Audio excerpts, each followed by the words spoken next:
The Married Man and Washington, D.C. Stories from My Life.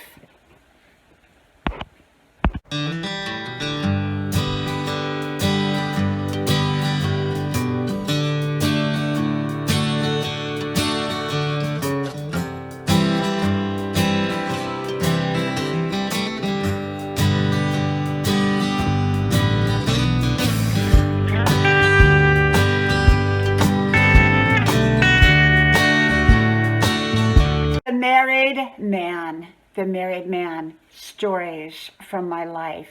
Hello, y'all. I'm Dianna Brianne. Well, as y'all know, I've been sharing a lot of stories from my life. Most of them are funny because I wanted to come up for some lightness after talking about so many heavy topics. I don't give advice, suggestions, information, or recommendations. I just share with you my perspective on different topics, as is with this one. And if you haven't liked, shared, subscribed to all 5 of my channels, the links are pinned to the top of the comment section below. I hope you do so. If you connect with me with all 5, I will likely connect with you with all 5. Well, we're having a rainy, beautiful, wonderful day out here. So it's a little cooler today, which is nice. And so I'm staying home.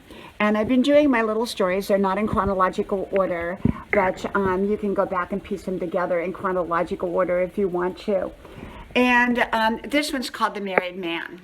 And I wasn't going to share it, but I thought, you know what, I think I may have shared some of this along the way. The Married Man. Well, when I was going through my divorce, and the papers had already been filed. This is in my 20s. And I was brokenhearted and I was devastated. So I went out to a disco. And I met a man, and he was there visiting. It was a beautiful hotel disco type of thing, and he was there on business. And he was enamored with me. He was very, very handsome. I always liked handsome men, you know. And I was very, very, very vulnerable at that time. I was so vulnerable in my life because I was going through this tremendous heartbreak. And so this man friended me. He got my number and he began to call me. Now, it was just totally platonic in every way, but he began to call me. I didn't know he was married. I just assumed he was single because why else would he be out there at a disco? You know, why would he be there? Well, he was on business, so he wasn't from there, and he was with some other people, and, you know, they were out there. So he began calling me, but then my husband at the time, who we were going through, and that's a whole nother video called Palm Springs Marriage. And, you know, so we went back together, and I told this man, the married man, who I found out later was married, I told him, no, you know, I can't see you because I went back to my husband. But then my husband and I broke up again and again and again until it was finally final, and we finally broke up for good. And at that point, you know, the other man would call periodically to just check in with me. And when I told him that I was free and single, he invited me on a trip. And I think it was to New Orleans. I think the first trip was to New Orleans. He began to fly me around the country. He began to fly me places to meet him. And it was exciting. It was exciting. Now, I kept it platonic because I wanted it to be platonic. It was important, you know, I was just coming out of a relationship. So yes, we were staying in the same room, but it was platonic. Now, you may find that hard to believe, but it was platonic. He took me out to beautiful restaurants, and he was so handsome. And this is before email, this is before all of that was available. He would call me. Now, I didn't have a cell phone back then because this is before cell phones, but he would write me letters, and he somehow, I don't know how he called me, I don't know. I think he called me from office settings and from pay phones and everything like that. And I didn't have his home number, but I felt, well, maybe he's just so important, so to speak, that, you know, he doesn't give out his home number, whatever.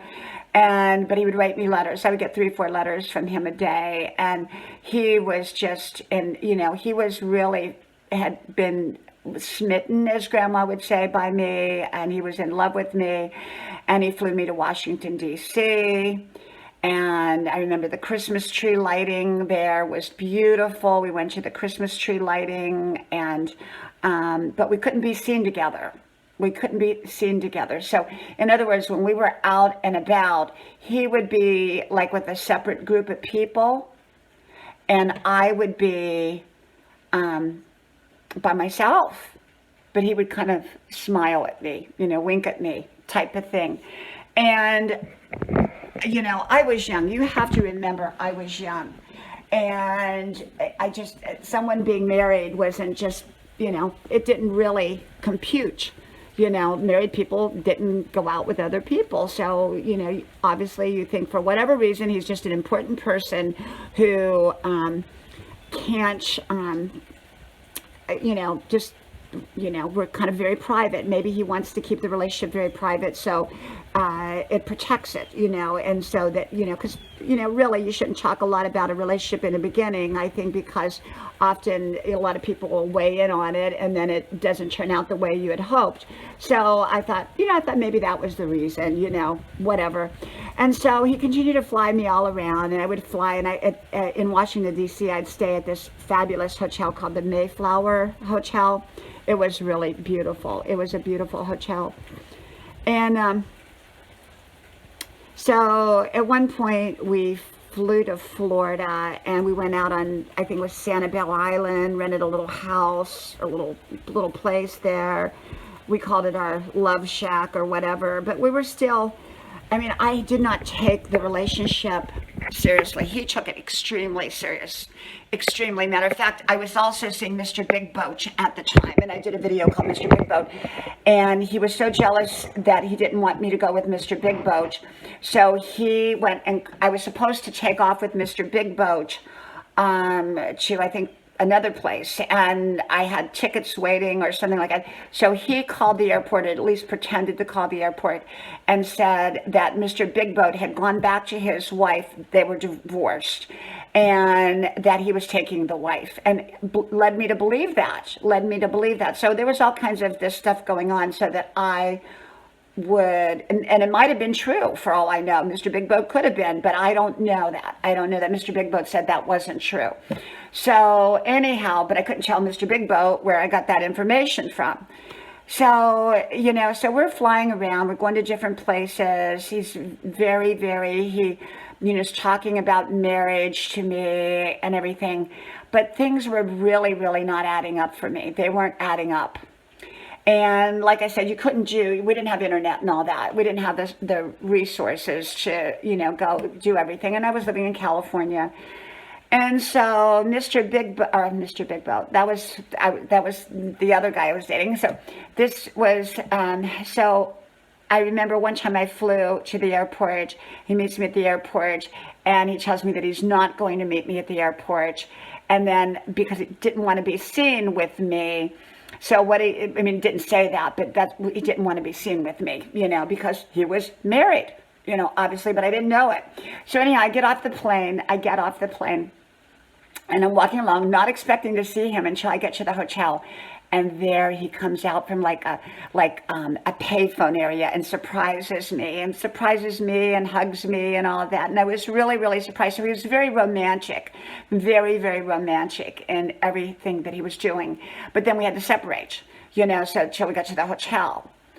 And so all of that was going on. And so I became more distant because I couldn't figure it out. I couldn't put it together. I didn't know why. I thought maybe maybe he had another girlfriend or something like that. I just didn't know. So I approached him and I said, "Do you have another girlfriend?" And he said, "No." And for some reason it came out of his mouth some which way, and he said, "I'm married." And not only that, he had a family.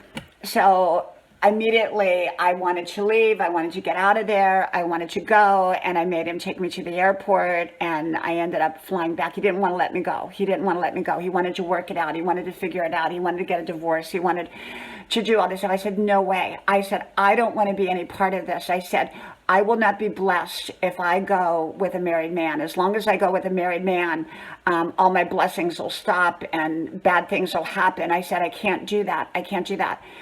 And so I got back to California, and he called and called and called. And I told him, I can't see you. I don't want to see you. You're married. I care about you. Go back to your wife. And he was it was a very solid marriage. One of those solid marriages, that, people think are perfect marriages. And I just felt devastated for his wife. I felt really, really devastated for his wife, and the fact that I was playing a role in all of this and all of that. So I didn't see him. And this is the time, I think by then I was in Newport Beach and everything. And so finally, it must have been 6 months later, he flew to California. And he was in LA, and at an LA hotel, and he wanted to see me. And I said I would come there to say goodbye, to do closure. Now, I didn't have to do that because I didn't owe him that, but I owed myself that, I guess.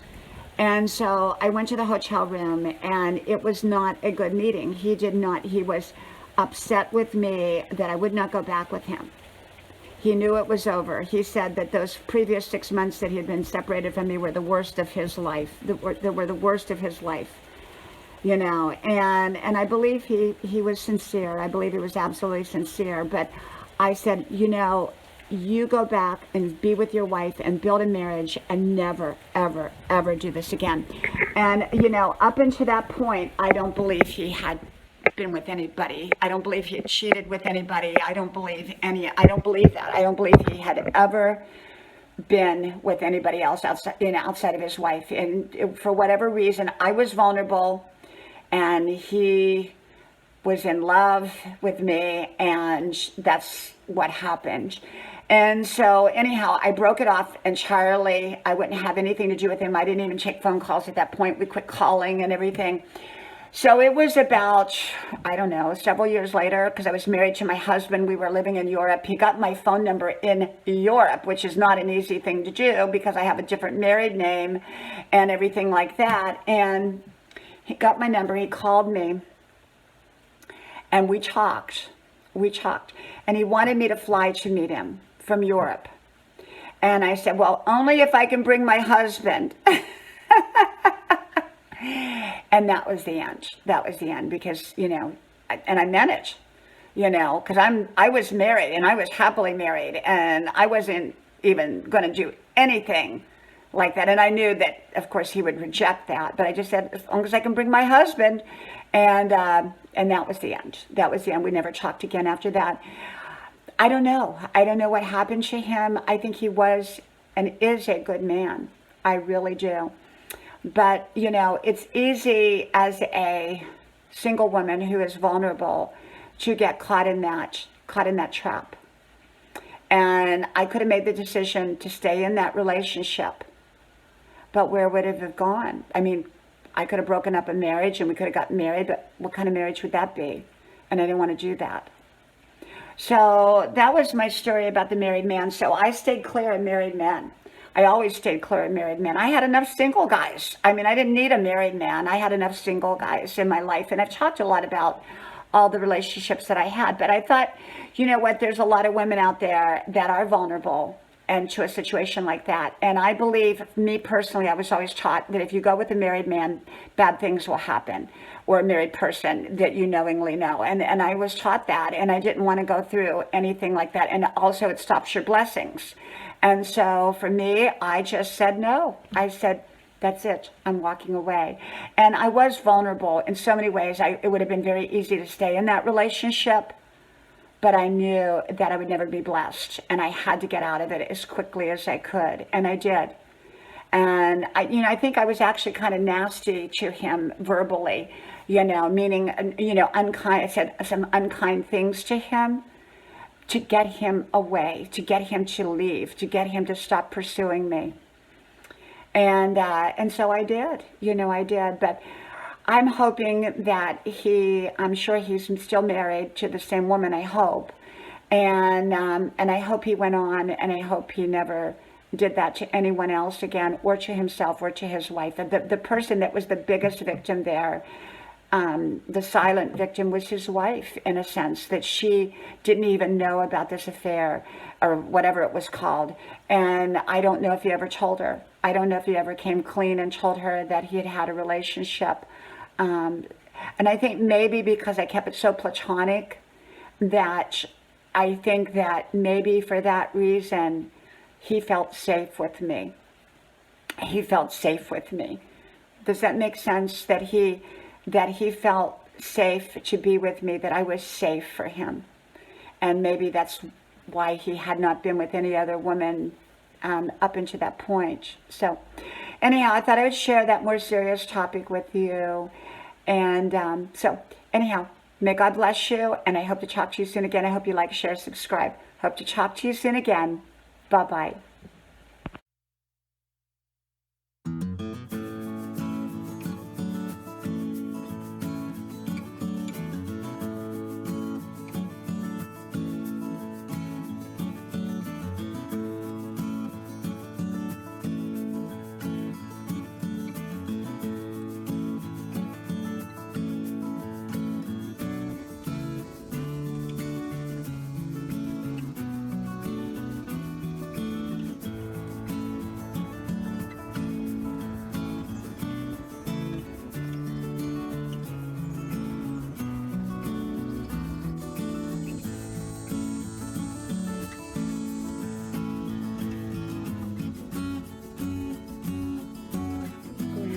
Porch, a place to relax and a place to enjoy.